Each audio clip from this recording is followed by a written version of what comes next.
I think we're live. Okay. This thing always goes live way before I realize I'm already live. So just gonna wait until it tells me we're live. Okay, so let me just check Facebook here and make sure that we're here together. Okay, it looks like it. Okay. All right, so today I want to do things a little bit differently, and I apologize for getting started late. I was having technical issues, and I do hope you can hear me because that was the issue, was that I didn't have sound. So no, I'm thinking about not having sound. Okay, I'm not going to worry about it. I'm just going to go. So the last couple of days have been really rough for a lot of people. We had a Zoom meeting on Friday for Meditate for Democracy, which the meeting started right after the news broke about Ruth Bader Ginsburg. And we were all in shock, and of course it informed the whole meeting, and rightfully so. But what I noticed is what I've been noticing over the last 4 years whenever something horrific happens. And that is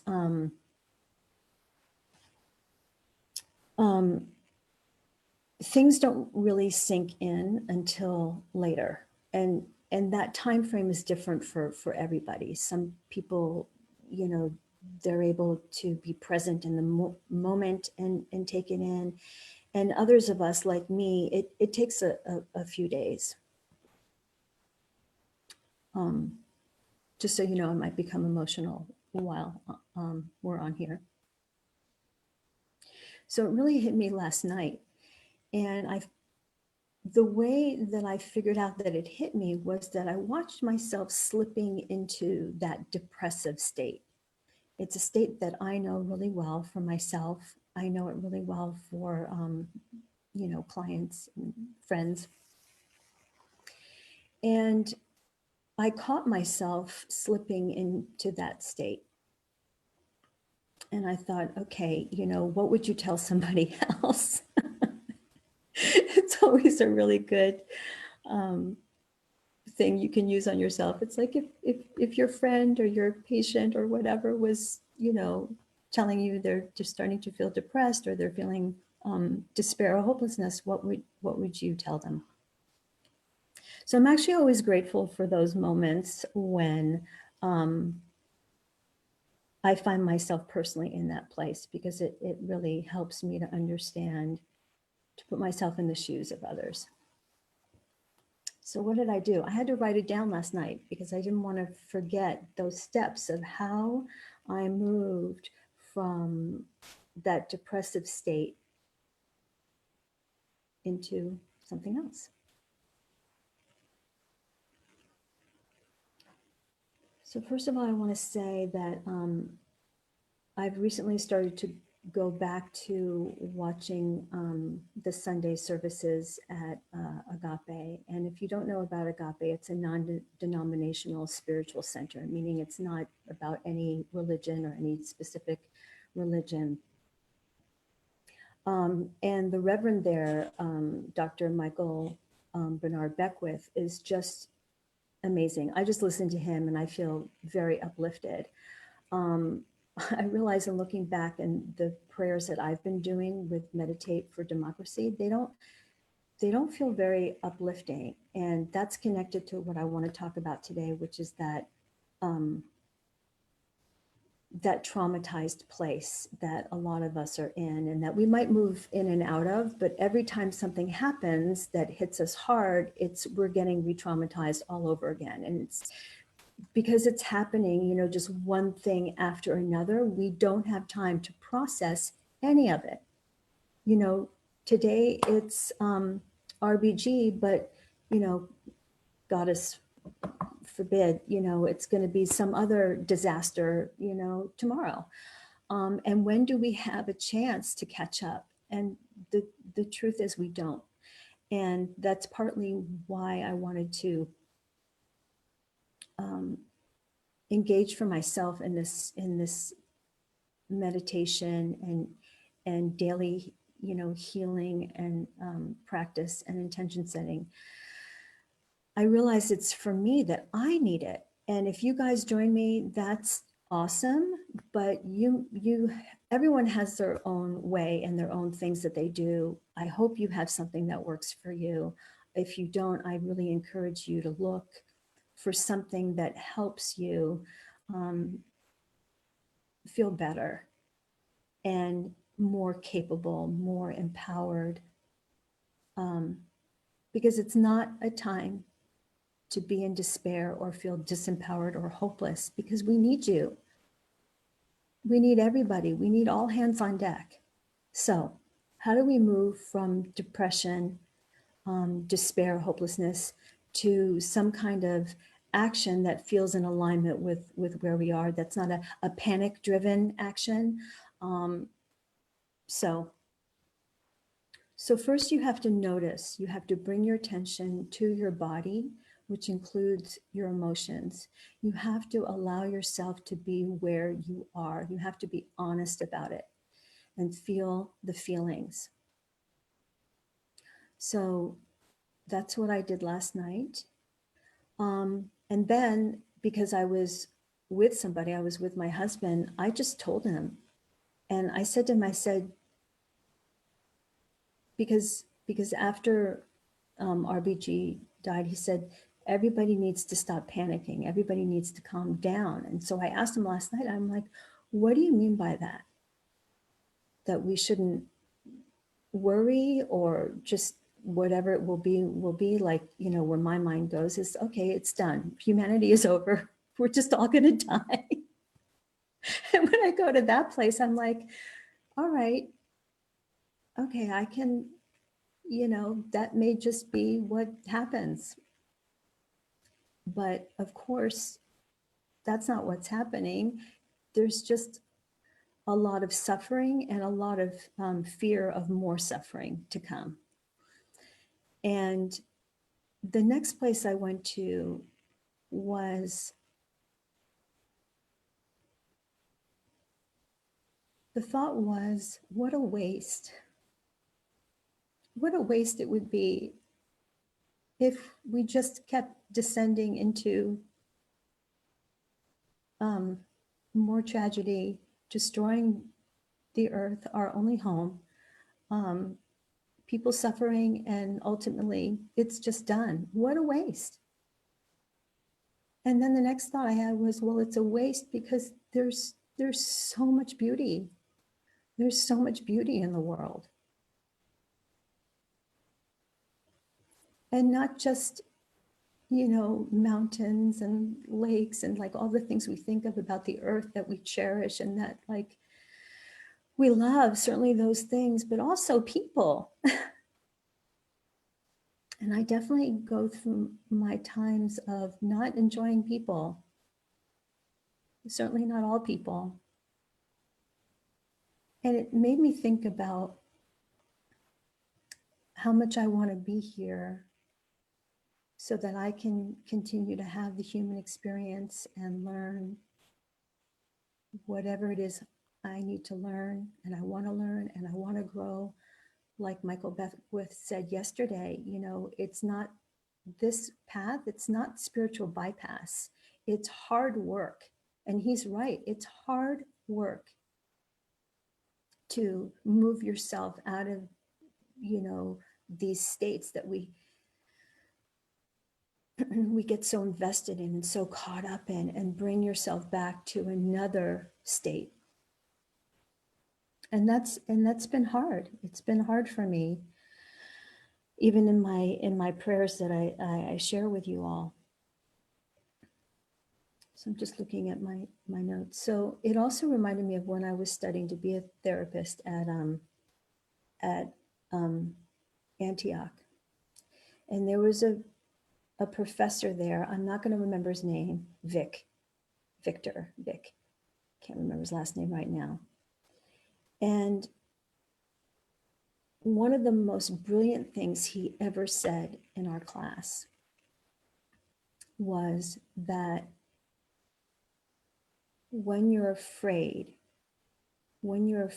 of something terrible happening to loved ones, or you're grieving,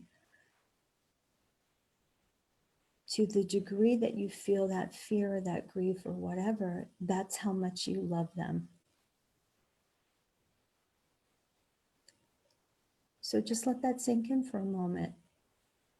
That's how much you love them. You love life, and you love this planet, and you love the people in your family, and you love your friends.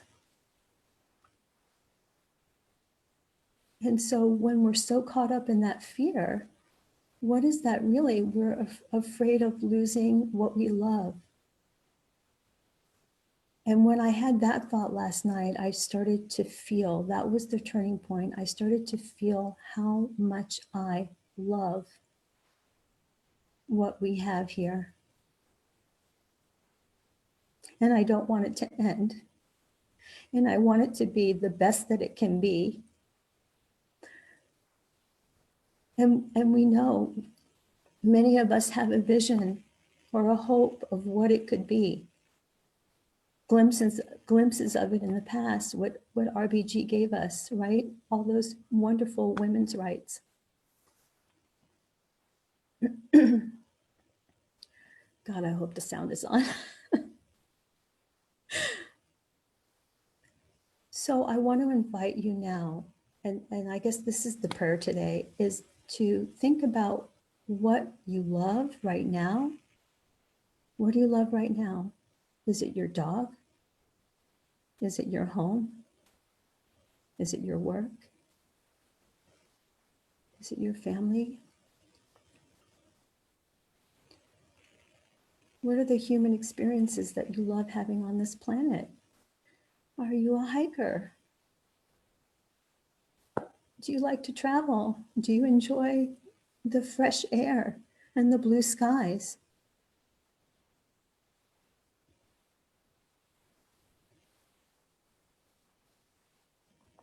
What do you love? What do you love about being here? Do you love growing and learning new things? Do you love learning about yourself and improving your relationships and growing? Do you love being inspired by art and music and people that speak to you?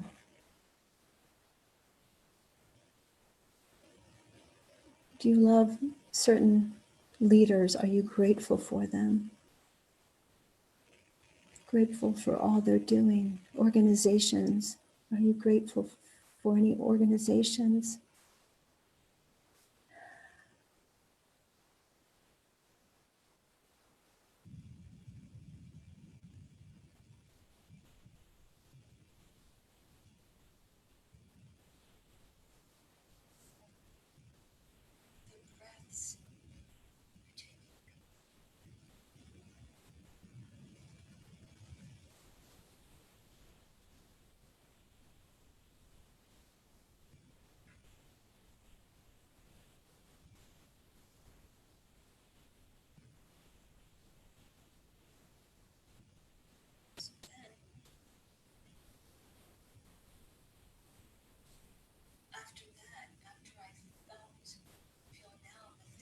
That I want to live for, the things that I would love to see happen,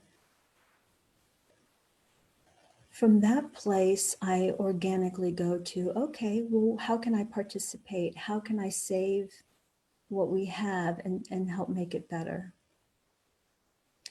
So that was the other thing I wanted to share with you today.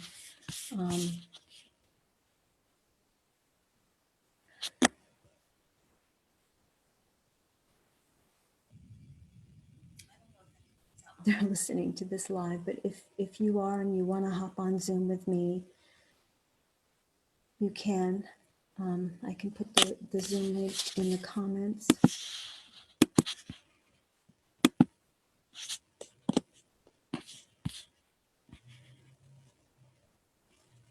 guess I'll hear the doorbell if anybody hops on. But I thought we could, you know, from this place of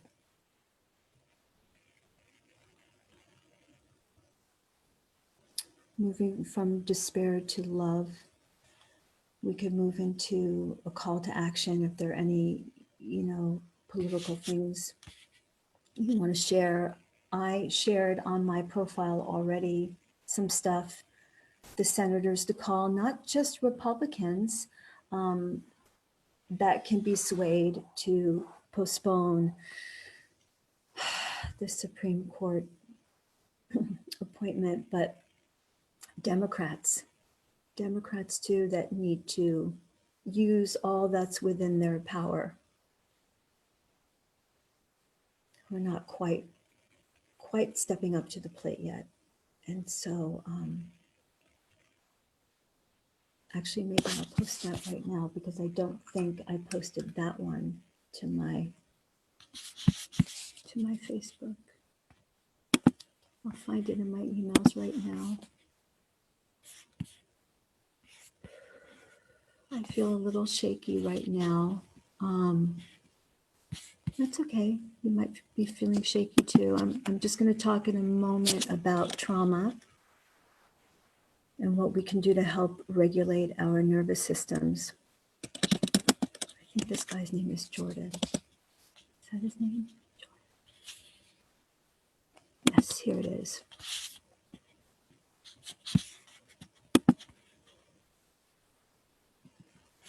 Okay, I'm going to copy and paste this and put it in my feed right now. Oh boy, it's long. Okay.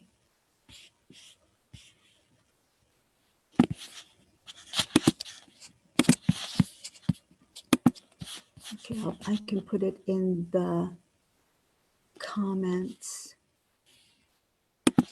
Oh boy, it's going to be long, you guys. I don't know how else to do this right now. Okay, there it is. Oh, comments can't be longer than 8,000 characters. Try shortening your comment. Okay, I got to shorten it. Let me just put it as a separate post. I'm going to put it right there. Okay, there it is. He has a full list there of all the Republican senators you can call, all the Democratic senators that you can call, and even I think he says to contact congresspersons, people in the House. All right, I'm going to bring this to a close in just a moment, but I just want to say some final words about trauma.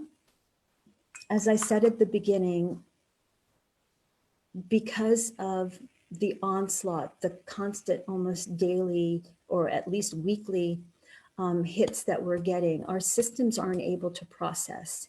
And what that does, when we can't process what's happening, it becomes trauma. Trauma isn't in the event itself, it's in our response to it. And when we're not able to stay present to events, we become traumatized. And so there are many things you can do about that. You can meditate. Obviously, I talk about that a lot, but meditation helps to rewire the brain and regulate the nervous system and regulate the emotions. It helps us get grounded and to feel safer in our bodies and in the world. But there are also other things you can do. You can seek out somatic therapies. If you are looking for a therapist, somatic therapies, brain spotting is one of the best things I've come across for trauma. Sensory motor psychotherapy is a somatic therapy. That's also great. You can go on YouTube and look these things up. And everyone's different, so you have to find what works for you. For some people, it's walking in nature. For others, it's yoga. Find the thing that helps you. Trauma is something that gets stuck in the body, and you've got to work it out through the body, and you've got to do things that help rewire your brain. There's just no way around that. Okay? Please don't just go to sleep. Please don't fall into depression. Remember, depression is also anger turned inward. So at the very least, reach for the anger. Reach for the anger. Pull yourself out. We need you. We need each other. We're in this together. All right. I love you. I'm going to stop being live here and just go to the Zoom room and see if anybody wants to join me there. All right. I'll be there for a few more minutes.